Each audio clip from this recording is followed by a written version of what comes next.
I'm Maria Menounos, and you're tuned in to AfterBuzz TV, the ESPN of TV talk. Now, let the buzz begin. Hey guys, welcome back to our final episode of the Hilary documentary on Hulu. Finally, we've made it, you guys. It's been a crazy time. My name is Emmy Chapman, and I will be your host. And then, of course, I have my co-host, Sanaa Moore. How are you? Hi, I'm doing good. How are you? Good. Okay, there was so much going on in this episode, you guys. We have October surprises. Hilary's running for Senate in 2000, and then, of course, the most recent of running for the presidential election in 2008. So many things to talk about with all of this trauma, the Trump trauma, okay? But Sanaa, what was your overall thought of this episode? Oh my goodness. On this episode, I think I finally got to see who Hilary really is as a person and to who I know her to be today. And it brought a lot of stuff in perspective, especially with the last election that went on. Yeah, of course. You know, I have to agree. I think that this gave me a new perspective on Hilary, a better perspective, and it also gave me, I respect her so much more. Like, I think she's a great woman, a great leader, someone who's a pioneer in the political realm when it comes to policy, when it comes to stepping out on a limb, stepping out on faith. She's done all that, and she's had to, you know, people have been trying to ruff her feathers up a little bit, but she's stayed strong and stayed who she is. So I respect her so much after watching this. Same. I'm so glad that she was able to show this side of her too. Yes. Okay, so let's get into these October surprises. It was so funny how her whole campaign was like, there's nothing to worry about. We'll be fine. And little did they know there was October surprises every which way. We have Trump and the Russian connection. They were trying to hack the system. That was crazy.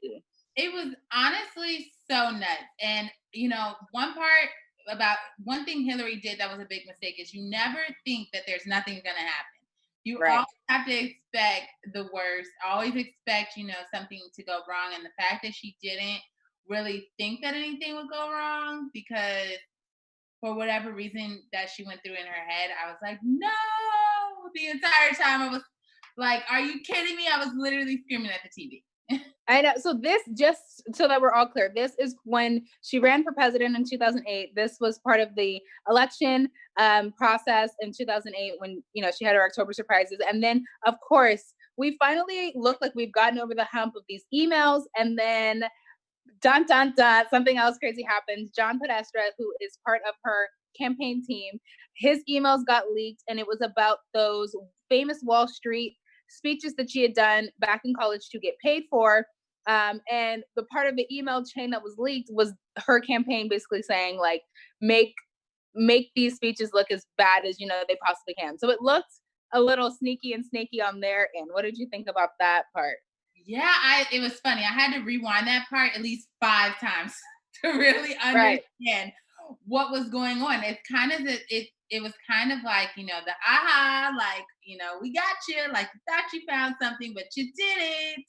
So, you know, with that, it was just like, dang, you know, they thought these emails were over and done with, but it really wasn't. And I'm so glad that, like, at the end, you know, they were able to get over it a little bit, but I still feel like it's even lingered on to her last election too. It did. It definitely, you know, put a damper into her election because then again, you have so many different things coming out. People still trying to get these emails, right? I feel like when I was watching her campaign, it was all about those emails. Yeah. And even with Trump, he plays dirty. He held a press conference 2 hours before one of their debates, or I think it was like their last debate, with 3 of the women that accused Bill Clinton of, you know, sexual abuse. And I was like, wow, this man, where does he come up with these ideas? Like, he just never stops. So I was really surprised because honestly, that was something that I wasn't aware of beforehand. Just, you know, there's so much news going on at all times. So when this actual event was happening, I had no idea. So to hear that, I was like, that was shady. It was totally shady, but I mean, I don't expect anything less coming from that man. And also, like, you know, him taking these 3 women, they all looked completely different. So I was really confused because I'm like, wait a minute, they all look completely different.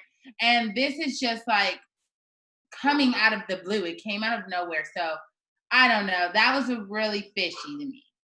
Right. And then also too, another October surprise was the fact that, that video about Trump talking about women came out. But of course, like we had talked about in last episode, this man can always gets a break at every turn. It was emails or Trump talking about women. And of course, Hillary's emails won the press. So that's what got talked about. And, that whole thing with women, like you think it's going to be over. Like, oh, we got him this time. We got him. And that strategy did not work either. Yeah, I was just like, this man must have like a shield over him, because Really? it seems that, anything he does, it's always justified or it's just swept under the rug. And I thought, honestly, watching it, I was like, yes, they probably got him at this point. Like, it's no way, they would just let him pass on this. There was no consequences or anything from it. Right. Never. He just always seemed to slip under the radar at all times. So I don't even know what to say. I don't even know how he got away with it. And I think Hillary's camp, within that same election was just as surprised about the fact that Trump had won, because they were thinking, oh my gosh, how wonderful. Like, we got this. Hillary's celebrating. She's so excited. Towards the end of the episode, we see, she's excited, like they're going towards their last debate. And then it was like, boom, here comes Trump with another, the press conference, and the emails pop up again. And it's just kind of like, it was a dirty spiral. Yes. And the fact that, I wonder, my biggest thing is I wonder during that time, like Access Hollywood, how they were feeling at that time, how they felt, knowing that they were behind, or having the talk or the interview with him, how that reflected on them. I'm really intrigued about that too. That's a really good perspective that I never even thought about. I mean, true. I mean, at the end of the day, when you're a media industry, you really just want the story. So whether it's good press or bad press, you want to cover it. It's something that's sensational, clickbait, and people are going to want to come to your site to get this information. So if anything, it, obviously would help their popularity, if anything else, Yeah, definitely. Yeah. But let's start talking about Hillary's run for Senate in 2000. Oh. Yes. So she was another pioneer moment right here. Okay. The first woman to run as an independent and win. Yeah. Okay. So, I mean, she has defined so many boundaries. And then at that point, obviously there's like a whole movement of women wanting to run and put forth their voice. And like, she's opened up the door for so many women. She's, it's always the first person that they talk about that they hate on, that, that pioneers and really takes on all those scar battles for other women behind them to kind of take on those same leadership. People are not ready for a woman, in Senate, House of Representatives, for like president, governor, right? Like America's not ready for that. However, Hillary has opened the door. We weren't ready for her, but we'll be ready for the next one, because she's now opened the door. And I love that. So I found a great appreciation for her watching this. How did you feel? Definitely. It even inspired me to wear pink. Yes. We love to see it. Yes. And I'm in my little Democratic blue over here. Yes. See, we're in sync with this. Yes. I'm just so proud of Hilary, because, it was a big milestone for her. And I know she received a little backlash from it. They're like, oh, you're bigger than Senator. Why Senate? And she was getting, a little criticism for wanting to, choose to do Senate. But I think I really gained respect for her for being able to really make a decision basically on her own, and like what she really wanted to do, and not really listening to outsiders on it too. So that really made me feel good. And I was proud of Hilary. Like, you go, girl. Yes. Right. No, she did a great, great job. I know that they also did a lot of, they did a comparison in 2008 when she was running for president with Obama. They were saying, Obama kind of shed a different light on the situation. He was optimistic. He gave hope. His voice was soothing. People found comfort in him, even though he was Black, right? Which, again, you wouldn't think that America would be ready for that either. But I guess it was Black over woman. I guess that's how that works. But Hilary still seemed to the press very stiff, very defensive. She doesn't give a lot into her life, or if someone's pressing her about a situation, she's not necessarily going to be the one to give a whole, press conference on it. She's one to kind of like sweep it under the rug and not give you a lot of info. How do you think that played for her in the campaign? Do you think, obviously it hurt her a little bit, but do you think that she did the right approach? I think so, but I also feel that she probably could have went a little bit, just probably a little bit harder in like, separating herself in it and really going forward as just being, not just labeling herself as like the first woman, because I know a lot of times, that didn't mean stuff to some other people. Like they're just like, oh, okay.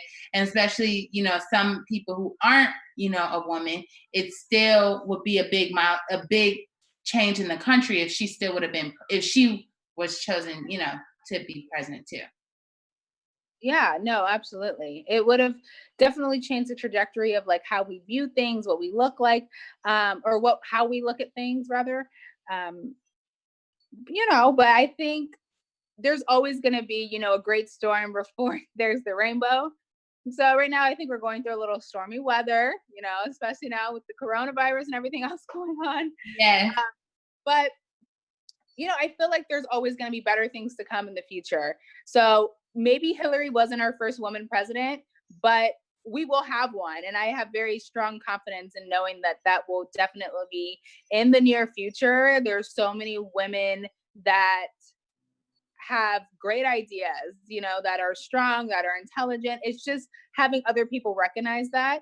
I think we've been fighting for our position for so long. Like I feel like it's a bigger issue of being like a man or woman. Like we're just humans and we have different perspectives. We look at things differently. We come to the table with different action items. And I think it's to be celebrated instead of, discouraged. Definitely. And, just going back from what I was saying, just to clear up too, it's like, I feel a lot of people just put her in the category of woman. Like that's only it. Like they weren't really listening to a lot of the things that she wanted to do for the country, a lot of things and her values and her ideas and her laws that she wanted to make and policies. They were just, a lot of the time it felt like people were just casting her as being the woman, or like Bill Clinton's, wife, and then the email lady, it was always like all these different labels instead of just looking at her as just a candidate who wants to run and who has some good ideas. Yeah, absolutely. I think in comparison to other politicians, I think her indiscretions are very minimal. I think the marriage thing, that the fact that she stayed with Bill after the cheating scandal and this, that, and the third, I think women were, very judgmental. I think we're always our worst critics. We're always so judgmental. But I feel like they said after, she started talking to them and she explained like why, or I think it was either someone in her camp was just kind of like, it was someone in her camp. Yeah. They would sit down with a group of women and they would talk and they'd be like, this, that, and the third. And they'd be like, oh, well, my husband actually cheated on me too. My friend, you always know someone who's gotten cheated on. So it's like, why are you being so harsh? Right. Towards another woman. Yeah, especially you don't know what she goes through. And, I feel like as humans, sometimes, we can be so quick to judge people without knowing the entire story. And we don't know what at the end of the day, a lot of people, you didn't know what it was like to be in her shoes, or like as the first lady, being in those shoes and being in the limelight and everything being put on blast versus like, if you get cheated on, you can kind of like take it and do what you want with it. But with her, there were like thousands and thousands of eyes on her as she like had to go through all of this too, which played a big part. Right, absolutely. So another thing that I want to talk about is Anthony Weiner. So in this time, when we were actually in 2008 and the election was going on, we did hear about Anthony Weiner. Did I understand the situation at the time? No. But now I do, which is why I love the fact that I was able to watch this. Anthony Weiner got, caught sexting somebody, and he was the governor, or he's in the politician world. He is married to someone in Hilary's camp. Yeah. And that's how those emails, her emails, got brought up again, even though we thought that she had gotten over them, because of Anthony Weiner, and his wife ended up staying with him as well. So then that was another, it looks to the public like another weak woman on her team staying with her man. And I think it was really unfortunate how that played into a role of her candidacy, considering that wasn't her emails. But she had to take the brunt of it because she was the face of her campaign, and that happened within her camp. What did you think about that section? Yeah, that was a big thing too. And, I was kind of upset at Anthony because it's just like, how much this campaign means to the rest of the team and to Hilary. And you're on their team. So you already know, like, anything anyone does can affect, Hilary. And to me, it was a little selfish. And you shouldn't be stepping out on your wife anyway. But, Right. It just really made me more so look at him as like, come on now. Like, you really couldn't choose a different outlet, or you had to do something that had evidence behind it, like text messages, like sexting. It was just stupid. And I was like, she always had to take the pie in the face on things. Like for this, right. She had to on her emails. She had to when Bill's cheating. Like, it's like she's always having to take the pie in the face. Right. Which is crazy because at the end of the day, okay, sorry. Because at the end of the day, if this was Bill Clinton's camp, nobody would have been thinking twice. Obviously, Trump had said crazy things. Nobody was thinking twice about that either. Let it have been a man and it would have been fine. But because it was a woman and it was Hilary, she always, like you said, she always is getting the pie on the face. Man, this has been such a crazy, crazy series. I enjoyed watching this so much. I think it was super educational. Definitely a must watch. I think everyone should take a moment, take a step back, reflect, watch Hilary because she's an inspiration. What did you think? What were some of your final thoughts on the series?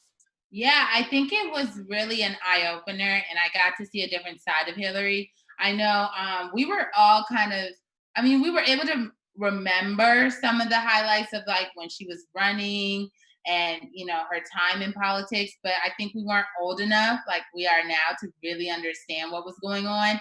So now watching it and seeing everything that went on, it just brings everything into perspective. I'm like that GIF where it's like, whoa, like the Mr. Krabs whoa too.